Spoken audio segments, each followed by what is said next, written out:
Hey everybody, welcome to Who Let the Dogs Out. Today we've got a Q&A for you guys, and Sally's going to tell you what they're about today. Okay, so we've got one dog that does not like its nails being trimmed. Okay. Another dog only wants to play with one owner and not the other. All right. And then a little Yorkie that takes things, and when they go get them, it runs and thinks it's a game. Okay, so that's what we're talking about today. So if you can relate to that, or you want to hear our answers, or catch up with us, then stick with us to the end of the show. And yeah, we'll be going through all that. So with that being said, welcome to the show. Who let the dogs out? Who let the dogs out? Hey everybody, welcome to Who Let the Dogs Out, the podcast designed to help you enjoy life with your best friend without all the frustrations. Join us each week as we help families across the country do just that. I'm your host, Corey, and I'm joined by my co-host, Sally. Yeah, so that's what we're doing today. Got a Q&A format. For those of you who don't know us, my name's Corey. I'm the founder of Wonder Dog Training. Started the first day of 2018. Since then, we've trained thousands of dogs, thousands of families across multiple cities and multiple states. I'm You are? Sally. Yes, I'm administration. I was back with, back in the days, I met Corey in 2018, having my dog trained. And now I work for Wonder Dog. Yep. And you just had a 7-year anniversary. 7 years. Yep. Okay, well, I think, I guess, before we get started, we got a handful of formats on the show. We do. We've got Q&As. That's what we're doing today. That's where Yeah. you guys write in the questions. We give you the answers. If you want to, you can drop some of your questions down below. We're going to answer some of the comment questions today. You can drop your questions down below. We'll put that on the show. We also do dog talks where, or you can email them. Yeah, you can either email them to me at sally@wonderdogtraining.com. Yep. Second format, dog talks. It's where we come on and talk about a topic related to dogs, dog ownership, dog training. Yep.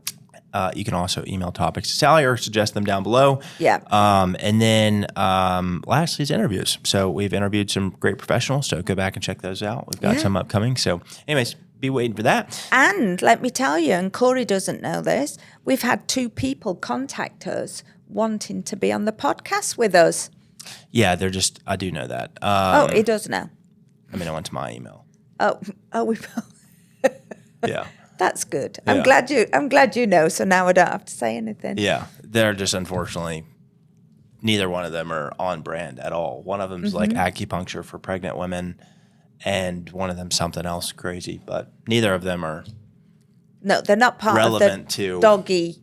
Yeah. what we do. They're not so- doggy services. Yeah, but we did have a couple of people inquire. So Yeah.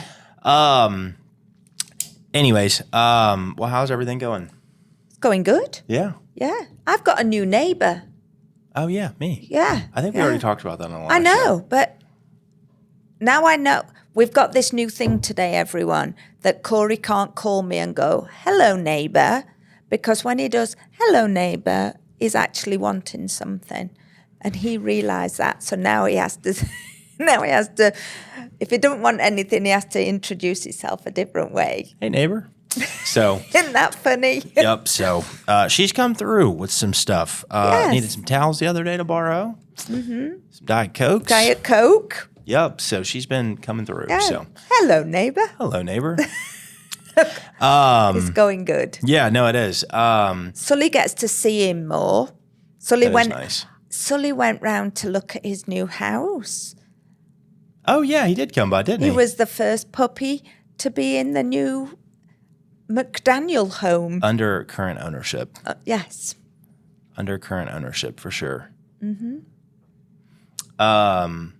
Well, so I was going to run through comments real quick and go through comments on the old show or on the previous shows.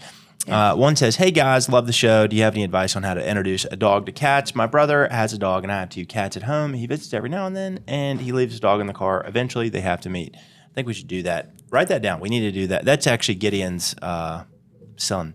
But we need to answer that. We just need to make that one of the questions. I want to put my thoughts together for that. Oh, you mean today? No, I'm saying like For write another it down time. for the next podcast. Yes, sir. I'm saying I let's can do that. answer that on the next show. I just want to put my thoughts together for that because that's Gideon's son. So I want to make sure we get a And good we've answer. got somebody else who needs a cat introduced into dogs.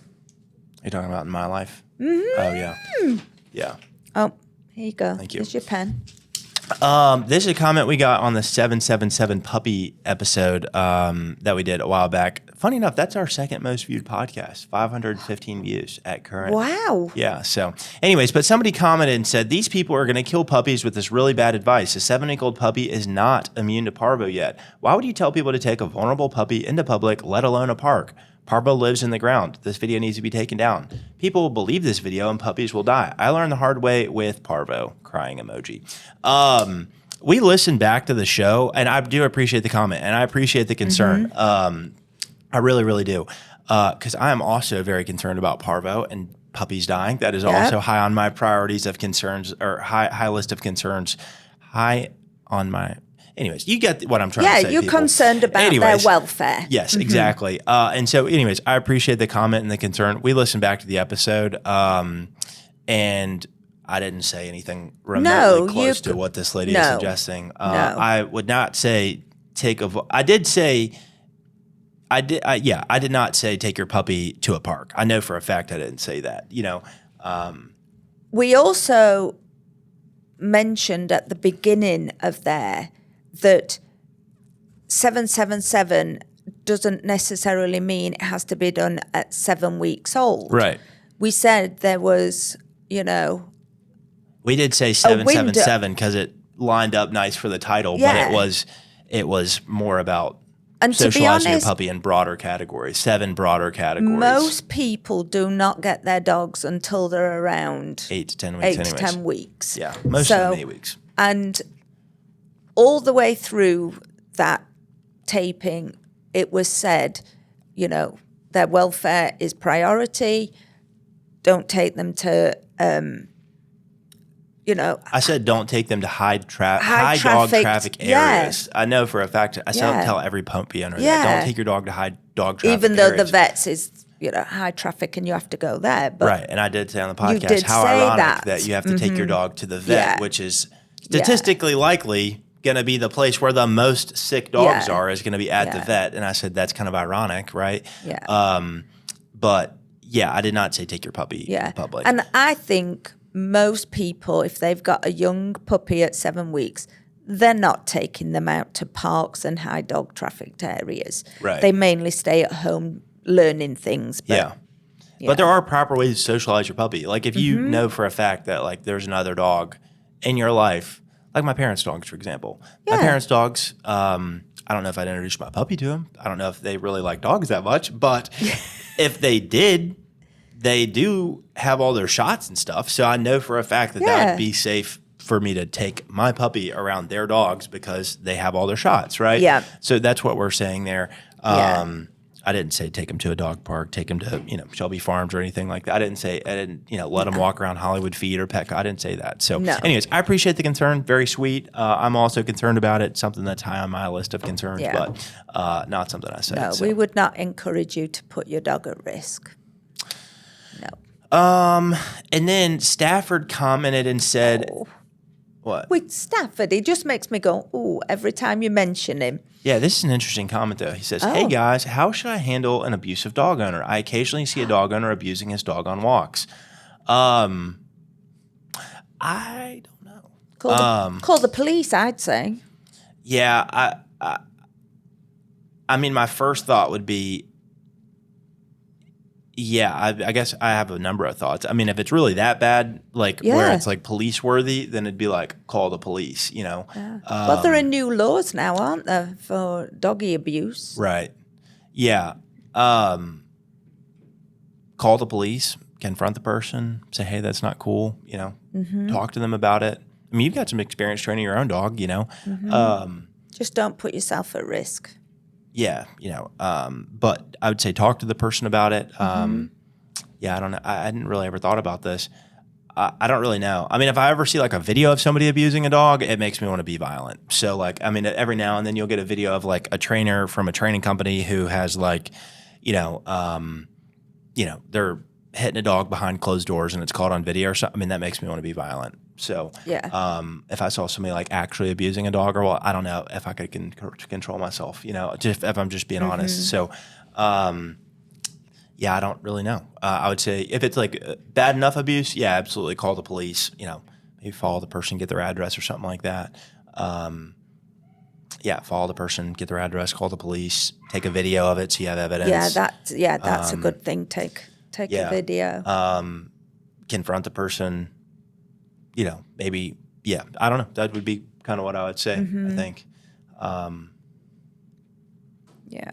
I'm not above stealing somebody's dog, though. I'm really not. Like, if I saw somebody, like, really abusing a dog, I knew where they lived, and they continued to abuse the dog over and over, I mean, I would steal somebody's dog 100%.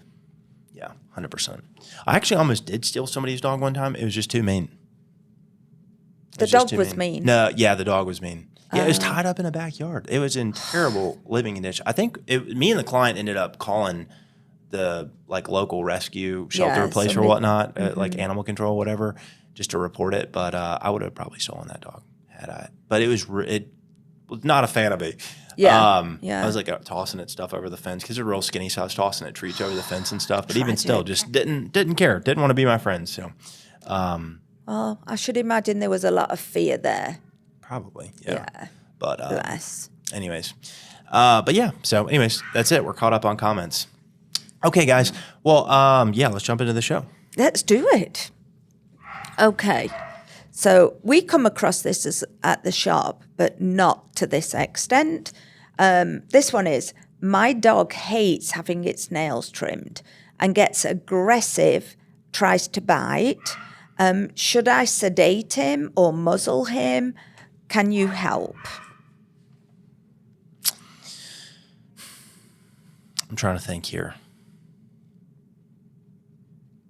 I mean, I'm not a dog groomer. Doesn't sound like this person is a dog groomer. I'd probably say let's pass this one on to the professionals, folks. Like, I mean, if your dog doesn't like getting their nails cut so much that they're willing to bite or, potentially harm you, then definitely a muzzle at a minimum. I'm not getting bit for cutting a dog's nails. I'll tell you that. No. So I'd definitely say put a muzzle on it. Should you sedate the dog? Maybe. I mean, if it's that bad, maybe. But yeah, I'd probably send the dog to the vet to have the nails cut and maybe have them sedate them, or that's a good idea. Go to a groomer that works with aggressive dogs or something like that, or muzzle train your dog. I guess it doesn't really matter if they try to bite you if they have a muzzle on, Yeah. But you got to cut the dog's nails.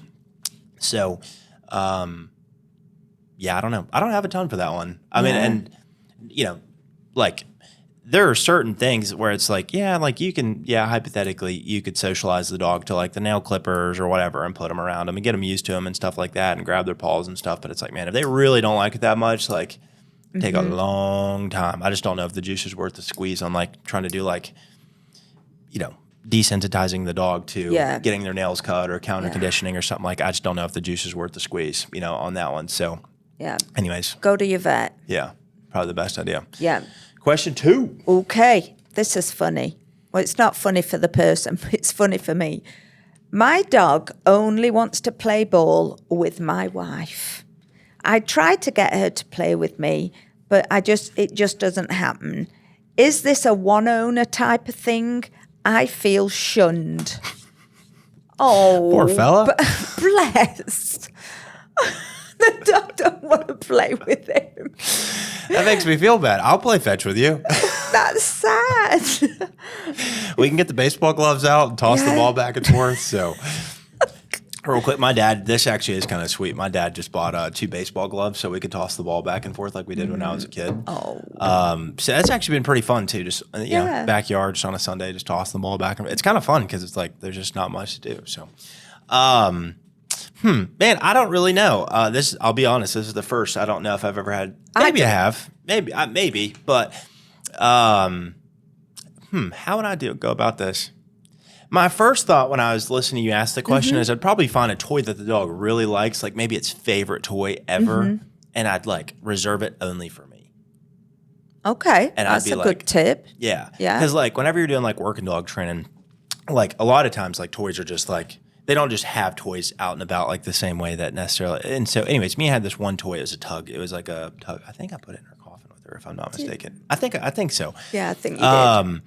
Anyways, she loved this tug so much. And like I only used it when we were doing search and rescue training or for protection training or like, drug dog training or whatnot. I only used it for that stuff. Yeah. So because she really loved it because it was like, it only came out at certain times. And so anyways, I'd maybe find like the dog's favorite toy ever, and I'd just reserve it for playing with you or whatnot, you know. And then I'd probably try to start spending time with the dog in other areas, and I'd probably start trying to like take the dog on walks, maybe go running with the dog, take the dog in the car if the dog likes going on rides and stuff. And I just pair a lot of like fun things with me where the dog really enjoys being around me, wants to do stuff with me, gets excited when they see me, things like that. But yeah, I mean, now to answer the follow-up, is this just like a one-person dog kind of situation? Or, you know, and like if this was your wife dog before y'all got married, then yeah, maybe the dog's like super bonded to her and doesn't necessarily care about you as much. Mia, I was her number one, but she, you know, would play ball with anybody that'd throw it pretty much, but she didn't care who was throwing it. But I mean, I was her one and only at the end of the day, you know, so it could just be that the dog really loves your wife, you know. What about playing ping pong? So have the wife playing, he plays, ping pong the ball, gets the dog involved with both of them. Yeah. What she's saying is, so we have a game that we play called Puppy Ping Pong, and it's basically where like everybody in the family has some snacks, and we all work on calling the dog to us, you know, and away from the other person or whatnot. It's really fun. Great way to get a dog's energy out. Your suggestion, I think you're basically saying monkey in the middle. Is that what you're saying? I don't know. Like the dog is in the middle. Yeah. Yeah, You're saying and throw they the ball toss, back and throw forth. yeah. That'd be called monkey in the middle. Would it? Okay. Yeah. It's where somebody's in the middle. Somebody's in the middle and trying two people to. throw it back and forth. Okay. And you don't let the monkey get it. Okay. That monkey in the middle, people. Yeah. You heard it here. Yeah, that might be fun. And then once the dog gets like super engaged in it, then maybe you throw the ball for the dog to go fetch or something like that. And then it's probably going to bring it back to your wife. But still, you could try. It's worth a try. Yeah. This one I don't just have like a textbook answer for, though, because it is But that's pretty a good unique. one, though, isn't it? You use that favorite toy. Yeah. Favorite Because toy. that's high reward, isn't it? Do lots of fun activities the dog Yeah. really likes doing. Give the dog a pup cup. Get it to like you a little bit. Yeah. And if all else fails, get yourself another dog. That's fair. Get one Get that's one just all yours. to yourself. Tell your wife she's not even allowed to look at this one. This is my Get dog. it, hands off my dog. Yeah. Oh, dear, it's too funny. Okay, we hear this a lot as well. My Yorkie likes to take things that are not his, like socks. But when I try to get them back, he takes off running. He thinks it's a game. How can I make him give them back to me? Why don't you answer this one? Yeah, go ahead. I think it's going to involve treats, isn't it? The quickest answer would be Don't have socks laying around. there's a lot here. One, yeah, that's probably a good idea. But don't, put your laundry in the laundry basket. That's number one. Yeah, do that. My first couple answers that would involve zero training would be either A, trade the dog something, which is reinforcing a bad behavior. The dog's going to continue getting stuff that you don't want them to get, so that way they can get something they do want, which is a snack or something like that. So that's option one. The other option would be I would use my mom voice, dad voice, drill sergeant voice, whatever it is, and I'd like really raise my tone outside of the norm where the dog realizes I'm being very serious, maybe. Now, if you're already doing that quite a bit, then it probably doesn't have much of an effect, so that's not going to work. But those would be like my two like zero training options or whatnot. Then I'd probably just start working on like a leave it exercise though. So I'd start putting out some stuff that the dog wants, snacks, treats, socks, toys, things like that, and I'd start working on letting the dog go up to it. Telling the dog leave it, giving tug, tug, tug, tug, and as soon as the dog turns towards me, I'd pay the dog with a snack, and I'd start teaching the dog, hey, the word leave it. Would be involved. Yeah, the word leave it means don't get the thing you're about to get or spit out the thing you currently have or whatnot, right? And so then I'd, like I said, give the dog like gentle tugs though until the dog actually turns towards me, boom, pay the dog, and I start teaching him that leave it means, hey, if you leave the thing and you come to me, you'll get something positive, right? Whether it be love or praise or treats or something like that, right? And I'd probably start with that.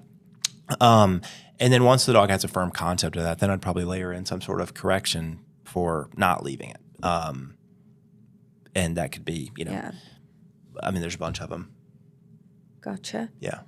Could you also do the recall and do out You know what I mean? So when but not using a sock, maybe just using a ball or a toy. Sure. Yeah. I mean, I think I think your way would be better to do the leave it, because we do leave it, don't we, a lot? I get what you're saying. You're saying like call the dog to you and then get the dog to use whatever. It's like toy drop word is for. Yeah. I mean, that would work too. I mean, if Mia ever got something she wasn't supposed to have, I could just say out and she'd spit it out. Yes, she would. Yeah. Yeah, you could do that too, I suppose. I've got a few options. Yeah. These little Yorkies, they're like. Yeah, it's Yorkie season around here. We're getting a lot of them. Yeah, yeah, we are. And they are fast. And they get in places where you can't get to them, and they know it. Yes, little cheeky things. Okay, that's our 3 questions. But I do have some world news. World news. But this is cute. Okay, and it made me think. So this is going to be a question coming out to you all. So there's a chocolate lab who likes to have his nose kissed before every meal. Won't eat until you kiss his nose, and then he goes and eats it. So even by pet sitters, so if he goes into boarding or somebody comes to him, every meal he sits, you have to kiss his nose, and then he'll eat his meal. That is adorable. So it made me think, what does your dog do every day or need that's like little quirky fun behaviours? Yeah. That's basically just a password for the dog.